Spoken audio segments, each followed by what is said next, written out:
नमस्कार दोस्तों, स्वागत है आपका संकल्प कोचिंग श्री गंगानगर के यूट्यूब चैनल पे। जो इस यूट्यूब चैनल पे पहली बार आए, चैनल को सब्सक्राइब, जो वीडियो देख रहा है वीडियो को लाइक और अपने दोस्तों के साथ शेयर करना ना भूलें। कर्ण जी की अपनी 2 क्लासें लगती है, जिसमें एक राजस्थान कर्ण जी के जो सुबह 7:15 बजे और सेकंड अपनी इंडिया और वर्ल्ड कर्ण जी की ये क्लास है।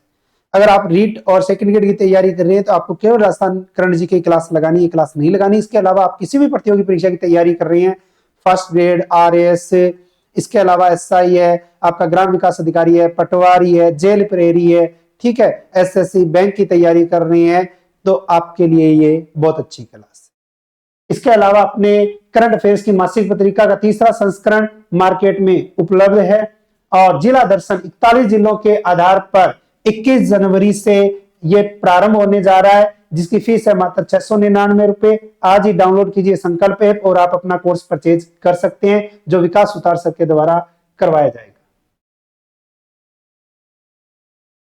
पहला क्वेश्चन, अंतरराष्ट्रीय पतंग महोत्सव का उद्घाटन किस राज्य में किया गया है? वर्तमान के अकॉर्डिंग जो है वो एक आयोजन किया जाता है पतंग महोत्सव राजस्थान में तो किया गया जयपुर में।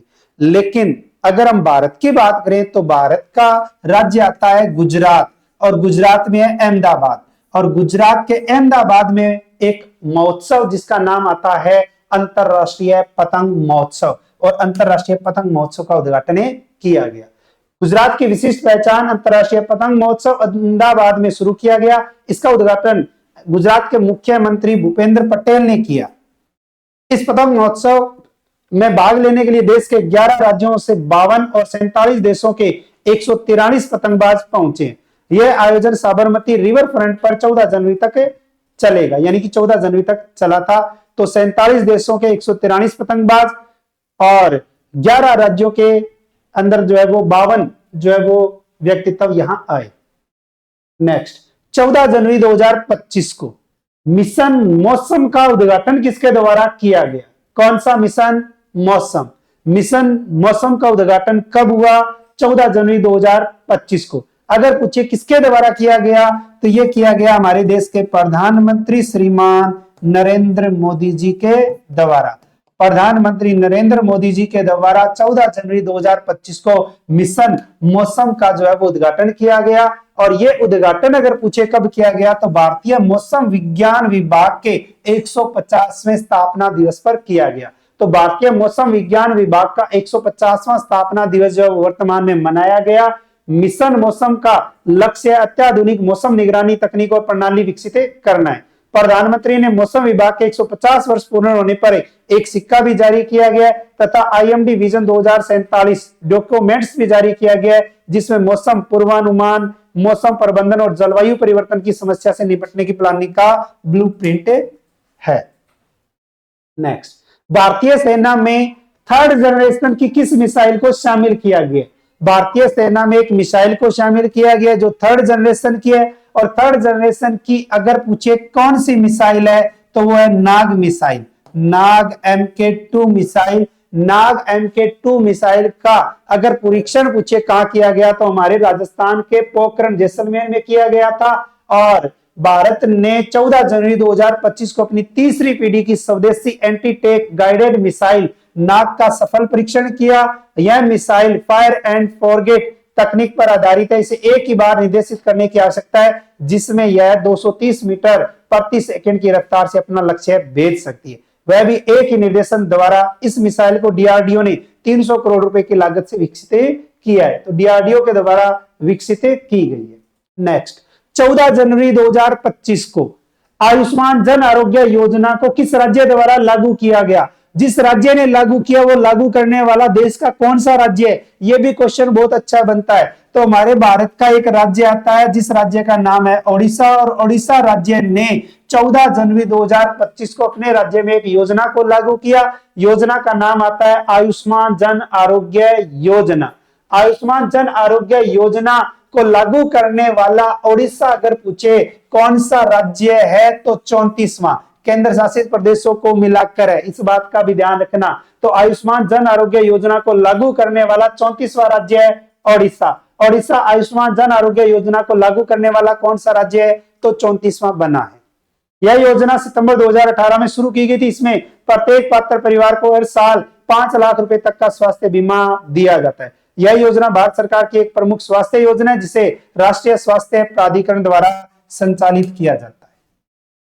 नेक्स्ट, देश में हल्दी के नए उत्पादों के विकास और रिसर्च के लिए नेशनल हल्दी बोर्ड किस दिन लॉन्च किया गया? नेशनल हल्दी बोर्ड जो है वो लॉन्च कर दिया गया, इसका गठन किया गया है। अगर पूछे कि कब, तो ये किया गया 14 जनवरी 2025 को।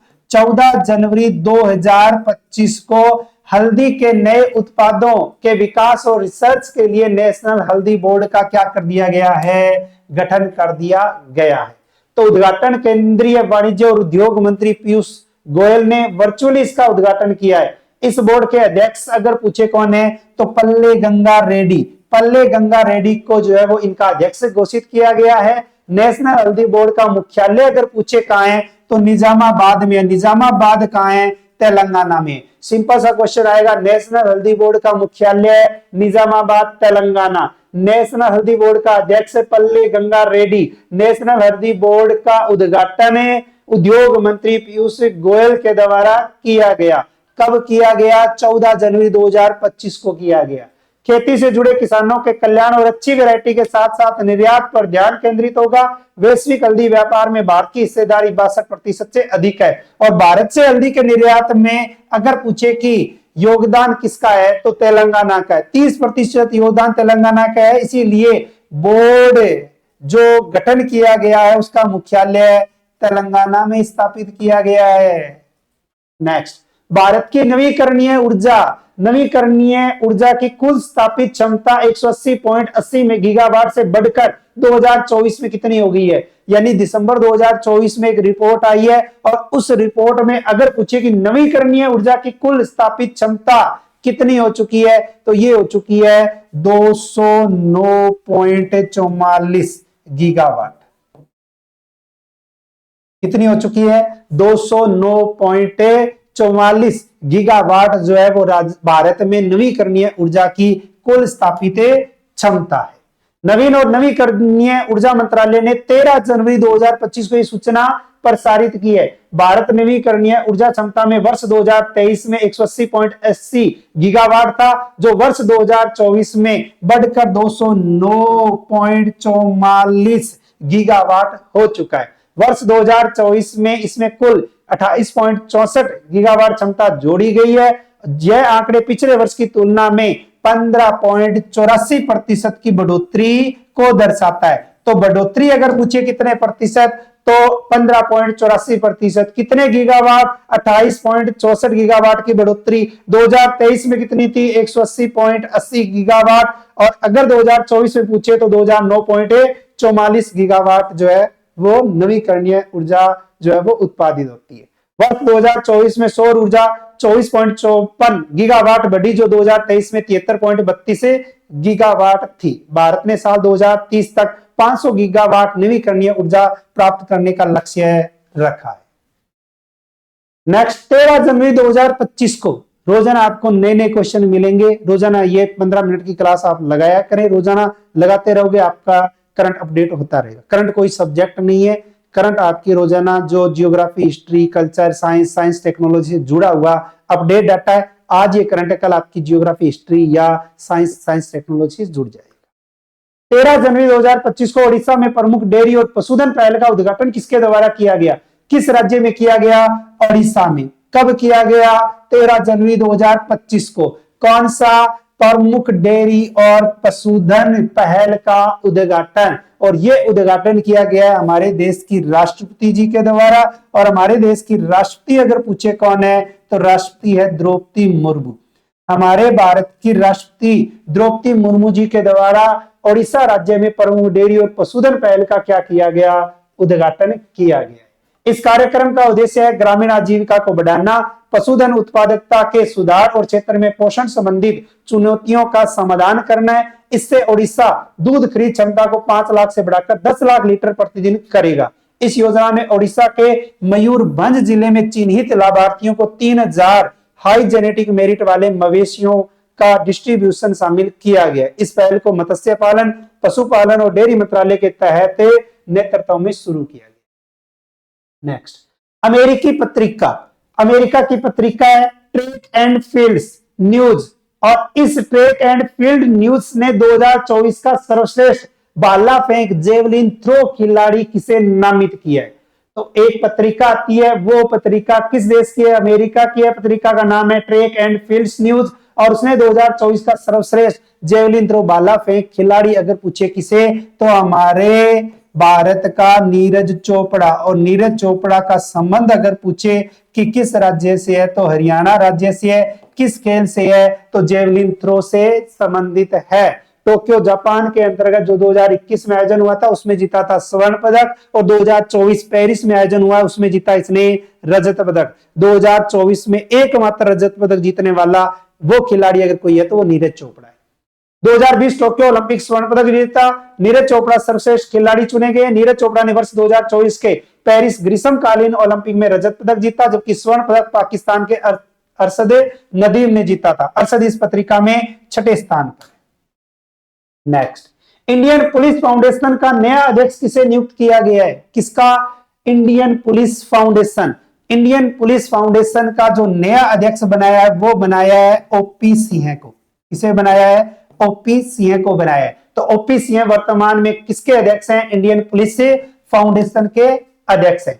उत्तर प्रदेश के पूर्व पुलिस महानिदेशक ओपी सिंह पुलिस विषयों पर एक स्वतंत्र थिंक टैंक आईपीएफ के नए अध्यक्ष नियुक्त हुए हैं। 2024 में इनका संस्मरण crime grime and gumption case files of in IPS officer प्रकाशित किया गया था, जिसमें अपनी 37 वर्षों की पुलिस बल सेना का वर्णन किया गया। क्लास का लास्ट क्वेश्चन, पश्चिम बंगाल के पुरुलिया जिले में किस वेधशाला की स्थापना की गई है? कहां की गई है? पश्चिम बंगाल। जिला कौन सा है? पुरुलिया। एक वेधशाला जिसका नाम आता है पंचेट वेधशाला। अगर पूछे कि पंचेट वेधशाला का निर्माण अगर पूछे कि भारत के किस राज्य में किया गया है, तो पंचेट वेधशाला का निर्माण किया गया है पश्चिम बंगाल में। कहां किया गया है? पुरुलिया जिला में किया गया है। इसे विज्ञान एवं प्रौद्योगिकी विभाग के स्वायत्त संस्थान S N Bose centre for basic sciences ने स्थापित किया है। अगर हम बात करें इसका प्रयोग होगा खगोलीय पिंडों के वैज्ञानिक अवलोकन में महत्वपूर्ण रूप से सहयोग लेना। इसमें अस्थायी खगोलीय घटनाओं का अवलोकन करना, छात्रों को दूरबीन संचालन और डेटा रिकॉर्डिंग में सहयोग और ज्ञान प्रसार करना है। यह विश्व भर के लिए प्रमुख वेधशाला होगी। यह जमीन से 600 मीटर की ऊंचाई पर और लगभग 86 डिग्री पूर्वी देशांतर पर स्थित है। इस वेधशाला के माध्यम से खगोलीय अनुसंधान में राष्ट्रीय और अंतरराष्ट्रीय सहयोग शुरू किया जाएगा। लाइव फ्रॉम स्टूडियो बैग्स, घर बैठे बेहतरीन तैयारी करने के लिए आज ही डाउनलोड कीजिए Sankalp application. First grade, second grade, REET, pre, mains, ग्राम विकास अधिकारी, पटवारी, सीईटी, राजस्थान पुलिस, चतुर्थ श्रेणी कर्मचारी, जेल प्रहरी, एलडीसी, आरएस, कृषि पर्यवेक्षक, प्रयोगशाला सहायक, ये सब जो है वो आपको बैच मिल जाएंगे। प्रयोगशाला सहायक का ऑफलाइन बैच जो है वो शुरू होने वाला है, ठीक है ना। ज्यादा जानकारी के लिए संपर्क करें 9875576725। और अगर आप कर रहे हैं सेकंड ग्रेड की तैयारी, पटवारी की, अगर रीट मुख्य परीक्षा की तैयारी कर रहे हैं, तो 26 जनवरी से जो है वो आपके ऑफलाइन और ऑनलाइन दोनों टेस्ट सीरीज शुरू होने वाली है। ऑफलाइन तो रहेगी 800 रुपए और ऑनलाइन रहेगी 400 रुपए। ज्यादा जानकारी के लिए संपर्क करें 88 245 22 221। परीक्षा केंद्र रहेगा गंगानगर, सूरतगढ़, अनूपगढ़ और बींजवाला। ज्यादा जानकारी के लिए संपर्क कर सकते हैं। इसके अलावा मार्केट में आपको जो है वो 41 जिले और 7 संभाग के अनुसार ये मासिक पत्रिका अपने करंट अफेयर्स की ये भी आपको मिल रही है। रोजाना एक क्लास लगाते रहिए। जैसे महीना कंप्लीट होगा, कंप्लीट होते ही मार्केट में आपको इसकी बुक भी मिल जाएगी। तो मिलते हैं सोमवार को नए क्वेश्चनों के साथ। तब तक जय हिंद, जय भारत, नमस्कार।